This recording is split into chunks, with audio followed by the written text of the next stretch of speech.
to this webinar on crisis leadership.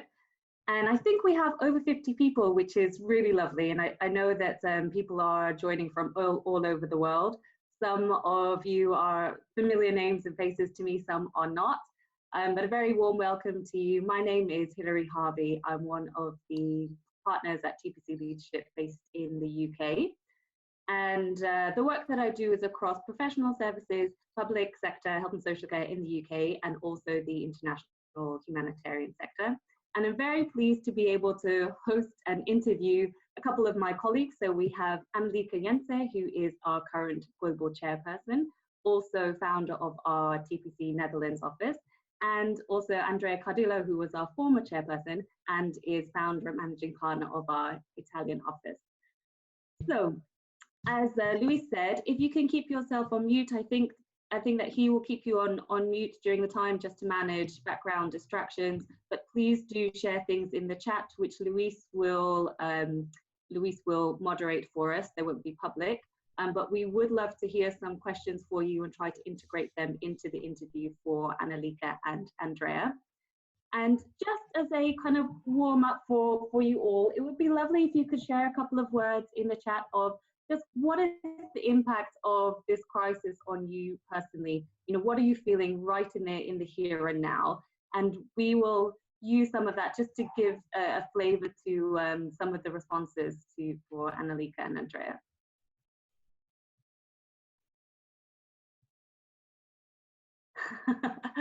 I'm loving, yeah, every day is a Sunday. Very similar to one of my colleagues, Sandra, who's in Italy. He said we don't have weekends anymore because it's just every day is like a weekend, and the challenges that come with that, as well as the opportunity to rest. Lots of things like challenges, uncertainty, and also positive things, bringing people together, recognition that actually this is a really collective challenge. Of course, the remote working and some people on furlough, which is also impacting our business in the UK. This is something that we have had to take up. This is a government scheme in the UK where people are asked to stop working, but to be paid 80% of their salary.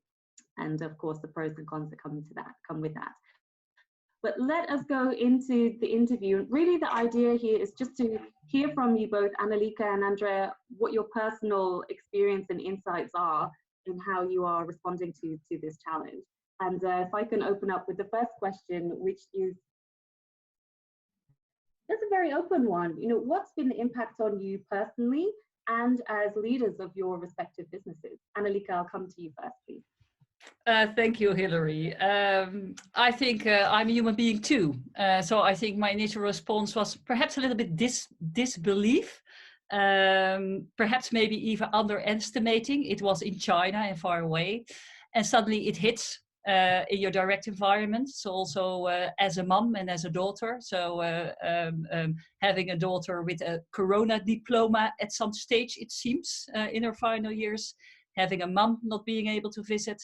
And of course, and who is elderly and is grieving. And of course, the initial business implications. So what does it mean for our local businesses? We are in different localities. They are hit differently in terms of Corona, but also because they are in different stage in their business life. They have different economic implications for them.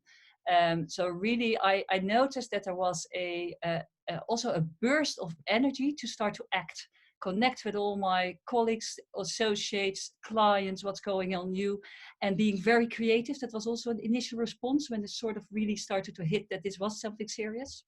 I think that's for me. Thank you. And Andrea, for you, of course, Italy has been one of the countries that has been most hardest hit. What's been the impact for you personally and on the business that you've seen? Yeah, so I think personally, a little bit like everyone else, you may imagine it's a tough situation here in Italy. And so I think we are all torn between a mix between empathizing with the families, you know, of people which are been personally hit by the pandemic, but also trying to look after our families, our friends, our businesses, our teams. And so it's a little bit about going up and down emotionally, but also trying to refocus on what's most important.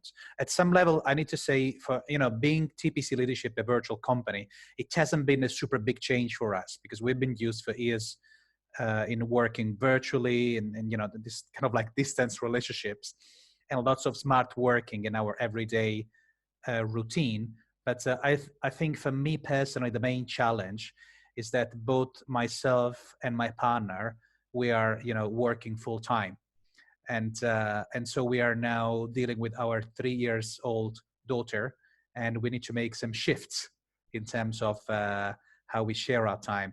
So I think it needs to a different level of negotiation, intrafamiliar negotiation. Many people here in Italy, they're making a joke that it's like either you divorce or you make another child after this crisis, kind of like either you become more unite. And I think at some level, this is what is happening to us.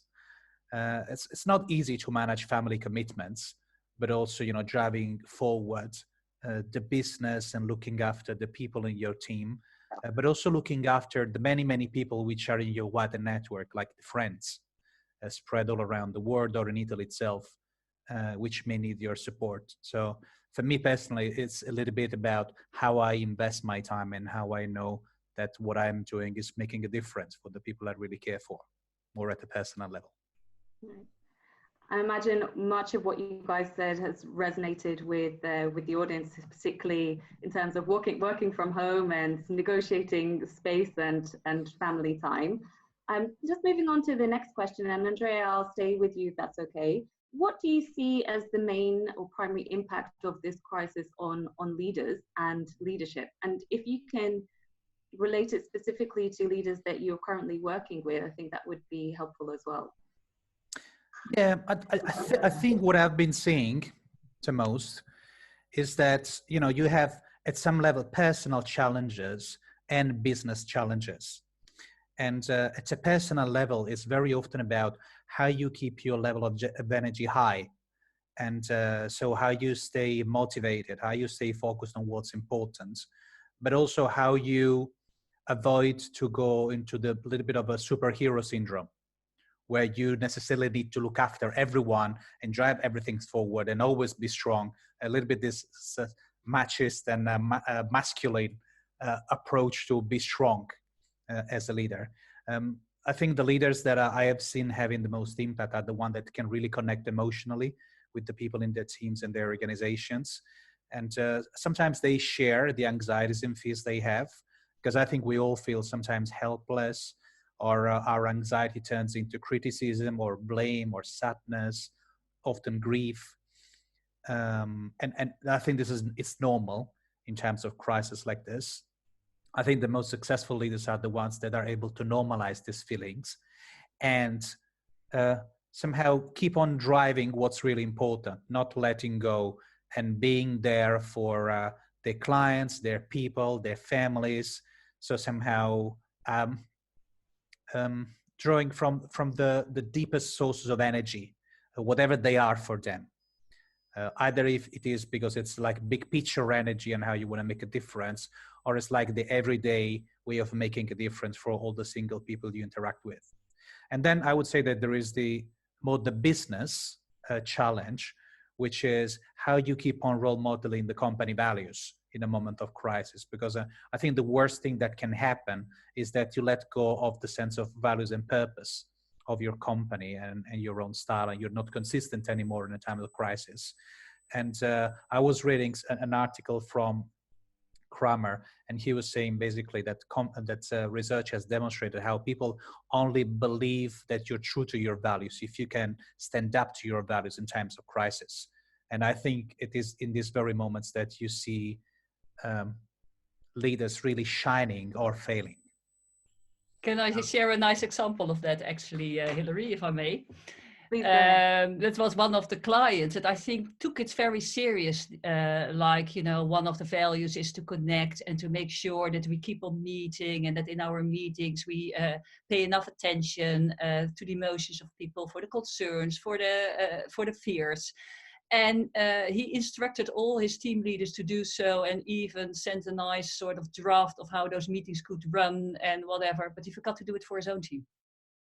Annelieke, can I say something? Yes. To invite to unshare the screen so we can finally see your beautiful setting and yourself. Okay, I thought I did. I apologize here. It said, thank you. Thank you. Okay, is this better? Yes, thank you, Louis. Thanks, Louis.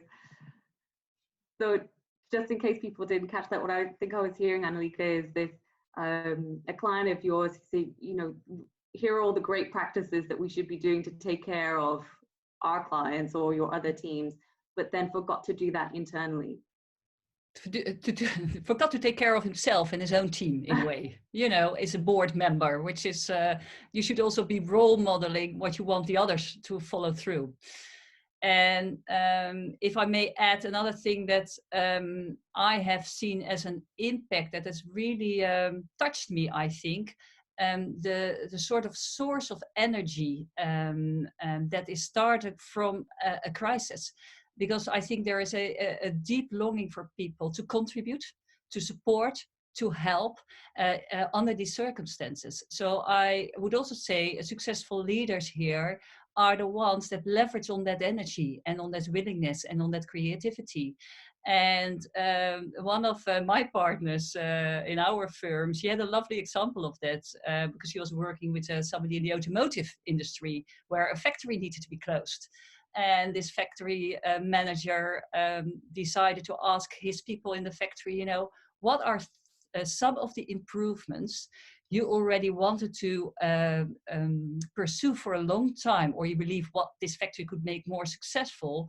Please spend the next 8 days to think about that and come back with a proposal. And if there are interesting proposals, I'm happy to invest in it. So again, as a sort of a source of energy that people want to contribute. And this is contribute internally to the firm, and sometimes it's about contributing externally to your communities and societies. And another example, I really liked what happened in one of our local offices recently is also, so how can we support our clients? And one of those clients is a hospital. So we just decided to come up with what some potential offerings we could do for them, just to be supportive, not to make money at all. It's not about that. And they're very keen on us helping them having virtual get-togethers with people to offload and to share concerns, to have a little bit of retreat, very short sessions. But I think just as an example that there is also a lot of energy to create. And as a leader, please step into it, because that's making people feel valued to contribute and make the best of it. Right. And just staying with you, Annelieke, for the next question, what do you believe then are the real fundamentals for leaders to hold on to? What are the critical aspects of leadership that you believe leaders really need to be expressing at this time? I think some of them are said, so I won't repeat them too long, but I think making this true connection with people and communicate, sort of this head-heart connection, where it is both space for the concerns as for the business and the impact. I think it's a really important one. And there is some practical implications for it, because I notice myself that I find it sometimes in our organizations quite difficult when to spend time on what. So what you see happening, what's working now, and we also steal best practices from clients, allocate specific businesses for just connecting with each other, just sharing what's going on for you, what's going on for your family, what's going on for your important stakeholders, what's going on for your business. And others where we still drive things forward. You still need to run business as usual, even if there's no usual, but there are strategic items on the agenda that you need to drive forward. But I think you need to be very clear when to do what and in what sort of platforms and what for sort of sizes group, but to allow this really hard, this head and heart connection. I think it's also, Andrea talked about taking care of yourself. but it's also really managing your own emotions. And be aware as a leader how contagious especially your emotions are. And so if you are very fearful, stressed out, and you show that in a particular setting where it's not helpful, be aware of your impact. And it doesn't mean that you can't be transparent, that you have to wear a mask, because authenticity is very important as well. So you can share that you are concerned and that you have worries, but it's different than be in the emotion. You can talk about the emotion. And for example, I really try to find the right people in my down moments, because we have them all. And if I'm extremely concerned or worried or stressed, I might call Andrea. Andrea, can I just talk 10 minutes to you and offload a little bit? Or my sister or whoever I feel like appropriate to use. I think that's another important fundamental. You want me to continue, Hilary? Well, I'm going to hand it over to Andrea, just to give him a chance, because Andrea, when we were talking yesterday, we were talking about the importance of self-management and emotional contagion. And I wonder, what are some of your practices that support you in this? Yeah, I would say, I think this is a bit of a challenging one, because at some level, I often say that leadership can be defined as the intelligent and compassionate exercise of power in service of a common purpose. And I think this is where the compassionate element comes in. So it's about really connecting to what may be going on for your people. And so therefore managing the emotional impact, because we know that, we are continuously contagious by emotions of others, but especially when we have a role as a leader, we have a specific way of contaging other people, because everyone looks at us and looks for guidance and reassurance. Because you just, in normal times, I think everyone looks at their boss when they enter the room and just try to understand what's the mood of the day, if it's a positive one or a negative one. You can imagine what happens if they see you stressed out or lost or angry or too anxious in a moment like this. So again, it's not, like Annelieke was saying, an invitation to be not transparent, but to make sure that you're role modeling how you manage yourself in moments like this. I think probably there is another element, which is you can really leverage on your authority in moments like this to create a sense of psychological safety, because authority has also the authority to reassure at some level and provide guidance and direction. What I see many leaders doing at the moment, or actually not too many, some of them, is freezing and just, ducking, waiting for the crisis to be over, hoping that they can then go back to do what they were doing before. And the reality is, I think you need to keep on making decisions and driving forward the strategic agenda, even in this situation. And often leadership is about making decisions in a state of not knowing, of uncertainty. That's where leadership is required, when there are no experts to tell you what to do. And so, yeah, so at another level, I would say it's also about inviting the collective intelligence of your team to do scenario planning together, and to make sure that you can co-create solutions which are meaningful and sustainable for everyone. I would say these are some of the real basics.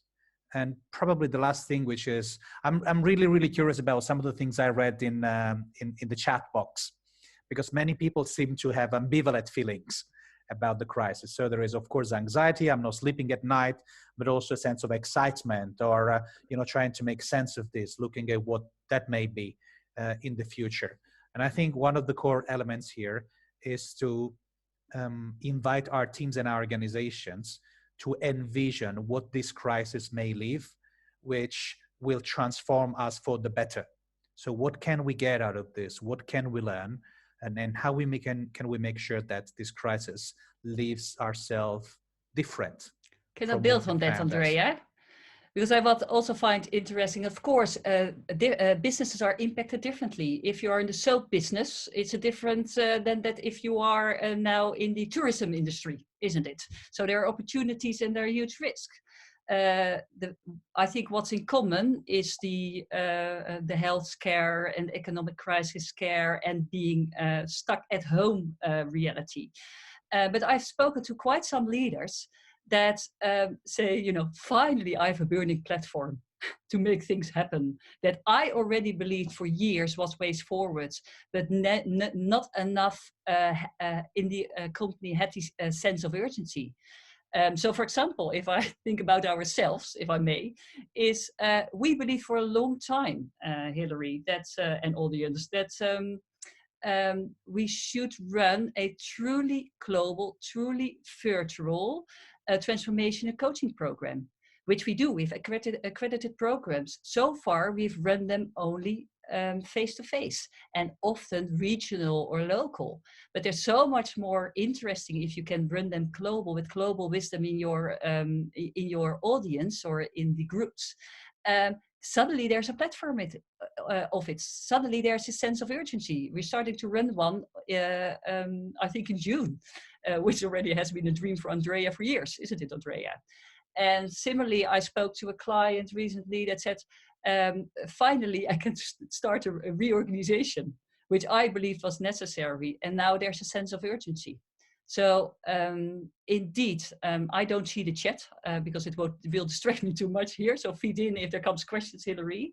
But it means that ambivalence and difference between people, how they hang in here, makes a lot of sense.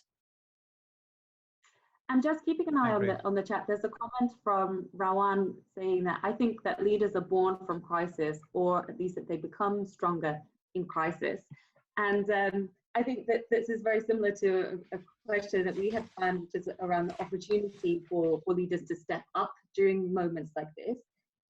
I wonder what you might have to add in addition to what you have both shared around, you know, the importance of connecting and emotional intelligence and self-management. What would you recognize as being outstanding leadership? You know, people were really to take this opportunity to stand up and shine. What would you be seeing from people? Can I kick off, Andrea? And please build on me. The first two that comes to mind, one is being crystal clear. I think there you need to have a continuous scanner of what's going on. And every time reconsider what is priority. Because what might be priority today might be different on Wednesday or on Friday because things are happening so quickly.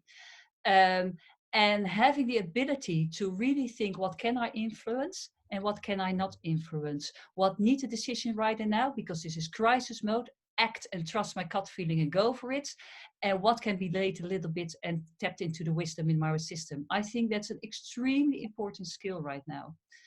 And another one, and maybe it's to ease the burden on my own shoulders, is please give yourself some space to make the wrong mistakes, to learn, because we all don't know. And Andrea said earlier, the risk is to freeze. And I totally agree, which means you have to make decisions on limited information with a lot of unknowns. And that means that you sometimes make wrong mistakes. You have to either readjust or just go. And I think provide yourself this space and provide also the people in your organization with some leniency about the mistakes they make or the decision they make. I think that's a really important quality as well. Thank you. Andrea? I think at some level, to quote my friend Robin Shawhead, somehow accepting that we don't know what we're doing. At some level, no one knows what they're doing because these times are unprecedented. And so we are discovering what's possible every day.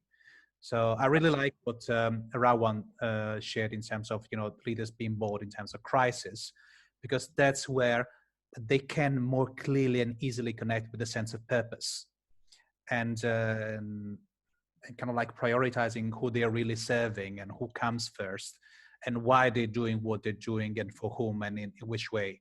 So Viktor Frankl used to say that, you know, in the way someone accepts the inevitable, emerge infinite possibilities to give meaning to life. And I see moments like this like moments where leaders can really connect with that sense of meaning and envision what this crisis is gonna bring once it will be over. So will you go back to be the same person you were before, or the same organization you were before? I think you can dream about it, but reality is that this crisis is, I think, is changing the world in very, very deep ways. It's changing, I believe at least, the way we understand our interconnection with each other, the way we understand our relationship with, you know, natural resources, but also, you know, at a more practical level, it's changing the way we are working, you know, through smart working and new technologies. And Annelieke said it's been incredible here in Italy. We've been trying to push the virtual agenda for years, and then in basically 1 week, virtual delivery was the only thing we could do. And so that gave us the chance to speed up incredibly. And now we are able to do much more than we used to do before. And many of the technologies that we have discovered thanks to the crisis will even enhance the face-to-face programs we're running. So at some level, I think there is that, and there is also for leaders the importance of focusing on learning. And because no one really knows what they're doing at this stage, accessing communities of practices or action learning or sharing challenges and best practice with friends and colleagues. And probably the other important element is to recontract with their teams the way they're working. So I know that I often insist on the importance of, you know, the team pillars, but renegotiating what are the norms in your team, how you delegate, and what are the decision rights, the standards for performance, how you set and review goals and tasks, how someone can ask for help, or how we need to keep on challenging each other and holding each other accountable, even in such a time. I think this is of absolutely important, it's an absolutely important need. And we need to have these conversations, not let them go under the carpet. And I think to build on that, Andrea, I think there is this human need across the globe. We need to learn something from it for the better. This disaster needs to give us something. And I think just in your own small team, in your own small department, in your organization, have a debrief at some stage when there is time, and you can make that about what's working, what it's giving us right now, what we want to keep. Because now, in a way, you're sort of forced to do certain new routines, isn't it? Daily check-ins, I hear a lot. A daily checkout, I hear a lot, which I didn't do before, some clients say. Having much more one-to-one conversation, picking up the FaceTime instead of doing it by email to really make sure if people are well. I believe, for example, these are some things that are really valued at the moment, and could be easily kept if you articulate those. So I would invite all those teams, leaders, organizations, think about what it is actually, what is providing us now, and how can we make sure that we keep them. You know, what do we make in place when it's not forced anymore, that you work? You know, for example, my hope, if this gives so much, perhaps people are forced to work from home a minimal time of their, a minimal percentage of their working time, instead of the other way around. If you really wish so, you can. And these kind of things. And I want to open it up to Q&A from the audience, and just picking up on some things that I've already seen in the chats. And whilst I do that, please feel free, if you have a question for Annelieke and Andrea, to add that into the chat. Something that I've spotted from Baris is a comment and question. Vulnerability has always been considered as a personal value for leaders, which is also very essential in such turbulent times, which is what you guys have been saying. The question is, so on the other hand, most of us are having pretty negative emotions due to this uncertainty. What is the best balance in between being vulnerable and what we honestly feel, and avoiding our emotions to impact people in a negative way? What are some practices, or what are your thoughts on a good balance? If I may start, I think it starts with taking good care of yourself, which is, if I just do my own example, what I try to do, routines, regular sleeping patterns, doing my yoga exercise in the morning, having fixed moments with the family, not continuously working, so that at least do enough exercise, mental and physical, to make sure that I manage my emotions as best as can. And the other one is, if I have these moments of total vulnerability, which I believe are not helpful for certain contexts, that I share them upfront with others, that I offload them where I need to. And when I talk about it to be transparent, that I can talk about it like, you know, I had a really difficult weekend. But it gave me thought to reflect on. And what I would really discuss about it now are my concerns and how we can move it forward. That you talk, you know, you talk it more, you're not in the emotion, but you can talk about the emotion. But you need to self-manage to be able to do that. And I think if you, for one other reason, don't manage and you have a outburst or whatever, or you need to cry, that's okay too. And perhaps say afterwards, guys, I had hoped not to be there, but you know, hey, I'm human too. That's my state of mind now. I think that's okay too. Don't be too harsh on yourself also as leader. Thank you. That one's definitely resonating for me. So normally I think I'm quite compassionate person, and particularly with friends. And I've noticed that, well, I noticed in fact yesterday that actually the way that I responded to someone who's a colleague and a friend, I realized afterwards, like, oh, that was really, you know, just too blunt. It was too honest. It was really not considerate enough. So I really had to kind of take responsibility for that and go back and apologize and kind of mend what potentially had been harmed. And I think one recommendation for me would be, you know, also taking responsibility for where we've not managed to manage ourselves, and to not underestimate the power of apologizing, to be vulnerable in that space, not to just be vulnerable about, oh, I'm not feeling great, but to open ourselves up to say, hey, you know, I didn't, you know, it didn't come out the way that I wanted it to, or I didn't communicate in the way that I wanted to, or there was an unintended impact to what I said or did. And I think that especially in these times, really taking care of the relationships are very crucial. Hilary, can I share something that I've considered very difficult, and it has sort of connected with this topic, and what I believe was one of my bloopers in this rocky ride, which we are going through at the moment. And we had a meeting with our steering committee, and there was a very strategic topic on the agenda. And I believed that we could set the emotions aside, set talking about Corona aside, and drive this item forward in this meeting. This is a strategic meeting and we're going for it. Whereas apparently not everyone was in that state of mind of my colleagues. And so first of all, the strategic topic didn't really work, isn't it? Because not everyone was contributing, because people felt vulnerable. Even at the end, when this was acknowledged, that I have pushed it forward, and people felt not heard, people felt not safe. And I thought, what I find really hard is this is such a crisis that goes so deep inside people that whoever is in the room might be in a very different stadium of being impacted. And you need to sort of check in if it's okay sort of to move forward. I find that one a tricky balance, you know, paying attention on one side and at the same time still driving the business agenda. And finding the right balance at the right time with a certain audience is a really tricky one. And I felt with them, I blew it completely.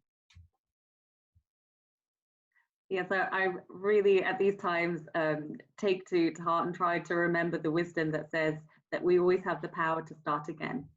Thank you. To reset, to say, I got it wrong. It's okay, you know, we have the power to start again. Andrea, I want to give you the opportunity to share your perspective on this one. Yeah, I think it's the point raised is a very interesting one. It is the challenge, you know, how much personal disclosure you share so that you can create connection, but also a positive emotional contagion at some level. I think my answer would be, you know, to use emotions, really make use of emotions, because emotions are there at some level to tell us what's really important for us, what we really care for, what really touches us deeply. So of course it's important to feel them and be in contact with them, but also they're called emotions because then they set you into motion. And so use them to start acting on what's really important for you, on what they're telling you to do. And sometimes you will be looking after the people next to you. Some other times you will be making a difference for someone else, or maybe set your things in order. It can be anything, but really use them as a source of energy to prioritize what needs to be prioritized. I think probably also in terms of feelings, my invitation would be to explore their complexity, because my experience is they never come separate from another. So they can be in a moment like this, a sense of fear, but also expectation. There can be a mild excitement for what's going to happen, but also anxiety. There can be grief, but there may be a sense of curiosity for what else might emerge. And so the invitation for whoever is in a leadership position is really to work with these different shades of emotions like a painter, because the more you can distinguish among them, the more, you know, the tapestry you're creating of the reality around you and inside of you is complex and beautiful. So you really, I would say, work with that. That would be my top tip in a moment like this. There's still one thing I think we haven't mentioned yet, and that's maybe a much less deep one, but I think in terms of crisis, when people are fearful, people are dependent on information. They want information. And I think a role of leader is also to be very clear on what's going on what's being decided, on steps forward, on not knowing, on what's going to happen this week, what's going to happen tomorrow, what's been discussed yesterday. You are also often a source of information. And we are often concerned if we don't have valuable information, then we rather not share. But just saying like, guys, we had a meeting this morning exploring whatever, this business unit going forward. We haven't made any decision. We felt not equipped yet. Might sound like not information, but it is still information and people really value it. So be very clear, and I think a continuous source of sharing information is also very important. Annelieke, I'd like to pick one of the comments in the chat box, which I see, which is, you know, the challenge from Jan van der Pas, which is the challenge is not now, but in the months to come. I think this is a very important element, because here in Italy, for example, you might know from the media that we have probably, hopefully, reached the plateau in terms of expansion of contagion. And so it will stay there for a while, and then it will probably start going down. But many hypotheses are about, for example, a gradual going back to work and to normal life, and potentially always being on the alert. If the rate of contagions goes up again, then we go into isolation again. And so some of the possibilities is that we're going to keep on doing this for the next months. And so at some level, I think for leaders it's important to exercise their imagination in this moment and start hypothesizing what if in different scenarios. I think this also creates a sense of confidence in yourself and the team. And at some level, imagination has never been so important as today. Yeah.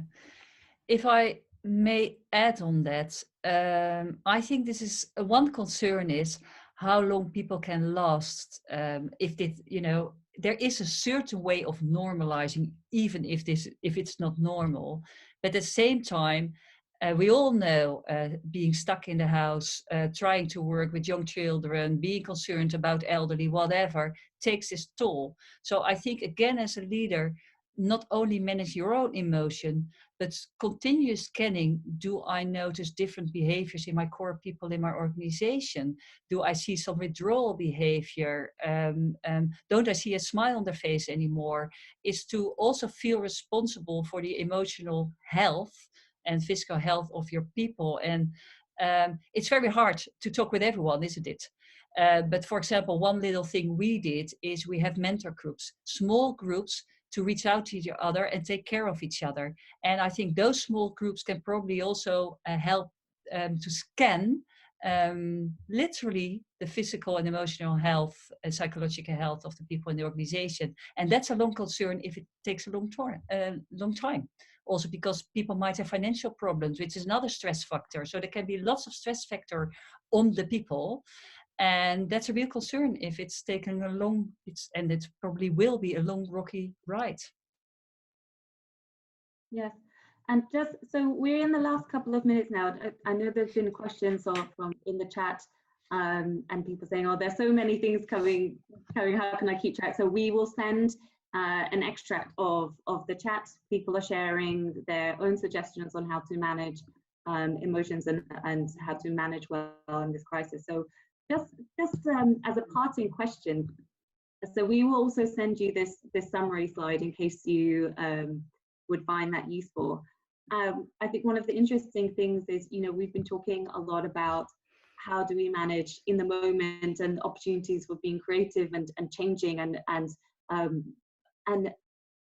I guess one of the, at some point we will come out of this crisis, and what do we want to have changed? I think there's a big risk of going back to the way that we used to operate.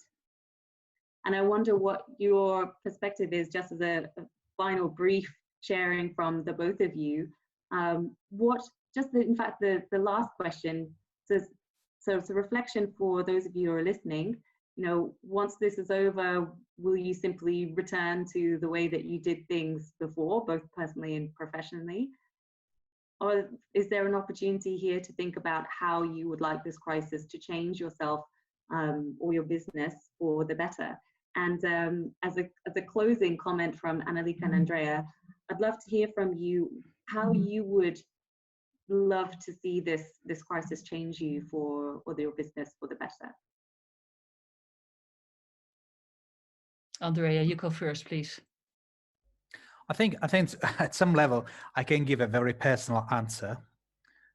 Probably I'm sharing the hopes of many others online, but I hope that I can come out of this crisis with smarter ways to manage the work-life balance. And being able to stay closer to my family while delivering high-quality work, and maybe we can learn something from this. I think I also have another hope, more in general, which I've also started seeing manifested in many of the relationships I had in these moments, which is how, this smart working idea is making the typical boundaries between the personal self and the professional self crumble. I had meetings with board members with their children jumping on their laps as we were having the meetings, or people watching cartoons in the background, or seeing their houses and how they live and having a snapshot of who they are. Sometimes people coming into meetings still not fully prepared or not fully shared. And at some level, I think this is relaxing and humanizing. And I think my wish is that this crisis leaves myself and Azo with a deeper sense of the interconnectedness that we have among ourselves as human beings, even though working in very challenging situations sometimes and for very challenging goals, and hopefully with the planet too. Thank you, Andrea, for giving me some more space to think about it. And I connect with yours. I hope it helps us also to understand other localities that have much more of these kind of crises on regular basis. I live in fortunate Netherlands. Everything is cared for, healthcare, education, and whatever. I know it's some different somewhere else in the world, and I always feel compassionate about it. But getting only a percentage if your world crumbles, and if your personal life and all the insecurity fear comes, I hope we really start to be compassionate at a global level for all the societies that have it more difficult than, for example, the Dutch society. And another thing that really resonated with what happened this morning, that one of our associates, we had a Zoom walk-in. We do have weekly Zoom walks-in. And one associate said, Annelieke, I feel we have much more connection as a team than we usually have. And so this true connection, because you share also on a deeper level, and you try to connect and really draw energy from each other and draw ideas from each other, I really hope we continue to do that. And I'm very much aware of time, Hilary. Yeah, unfortunately, we do have to leave it there. But for those of you who have found some of these insights useful, please do stay connected with us on our personal LinkedIn, our TPC leadership LinkedIn and Twitter and so on. And if you would like any further follow-up conversation, please do email. I believe your contact was with Kathy, and she can put you in touch with either Annelieke, Andrea, or another of our partners. That would be helpful. And we look forward to seeing you on the next webinar. Thank you so much for your contribution. Can I say something else? To hear your feedback. Hilary, because I thank you so all for being here. I think it's also for us to see what we can contribute. So I just hope that this has been a little bit helpful, a little bit inspirational. Please let us know, because we learn by trial and error too. So feedback more than welcome. Thank you. Thank you all.